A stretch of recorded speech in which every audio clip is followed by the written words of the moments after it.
syempre, ba't kailangan panoorin ang Fruitcake? Of course, support tayo sa Philippine cinema. Nagbabalik na nga yung mga sinihan. And of course, maraming mga conflict din na pinagdadaan ng industry when it comes to showing original Filipino movies in the big screen. So I hope everybody goes out and watches in the theater. Hindi lang tuwing MMFF, kahit on a normal day, supportahan natin ang mga artists ng Filipino cinema. Dalawa yung show mo sa prime time. How do you feel? Ano ba mayroon sa Batang Quiapo role mo? Sa Haters Club. Hater, di ba? Haters eh. Ako hater na rin ako ng character ko sa Batang Quiapo. Sobrang unforgivable na ng mga pinagagawa ni Pablo Caballero dun eh. But I'm very grateful of course sa opportunity na at tiwala ng Dreamscape sa akin, ng ABS-CBN and ni Direk Coco and ng High Street team. Kasi ano lang naman ako eh. I'm just a guy who has big dreams and just a guy who's doing his work. You know what? You started with indie and it paid off, and that doesn't happen to everyone in showbiz. And parang ikaw yung ikaw yung poster boy na pwede mangyari. Yeah, pwede. Kahit wala kang kamag-anak sa industriya or hindi ka yung conventional na mestizo looking or Filipino na beauty standards. But I'm just very grateful talaga sa lahat ng opportunities na nabigay sa akin ever since.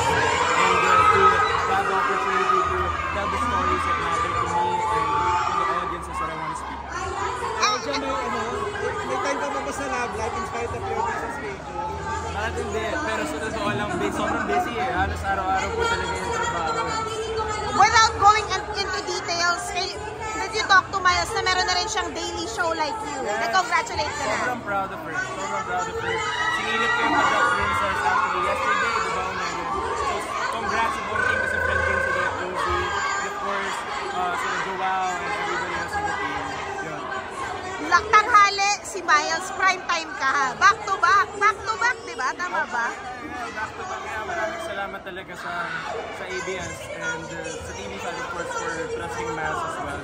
And lahat ng mga tao na nanonood ng Batang Quiapo and ng High Street, maraming salamat sa support.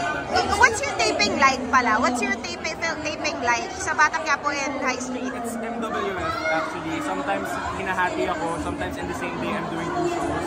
Umaga ganito, different show, tapos sa hapon different show. Pero sometimes nag-a-adjust din naman yung High Street. Parang a couple times nag-shoot na rin kami on a Thursday because of the schedule.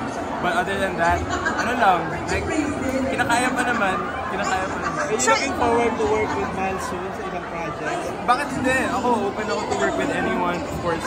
And I'd love the chance to work with her again. Kasi yung last naming trabaho together, aside from the music video na ginawa namin, was the first time we worked together. First and last na yun eh. So sana, mabigyan pa kami ng chance.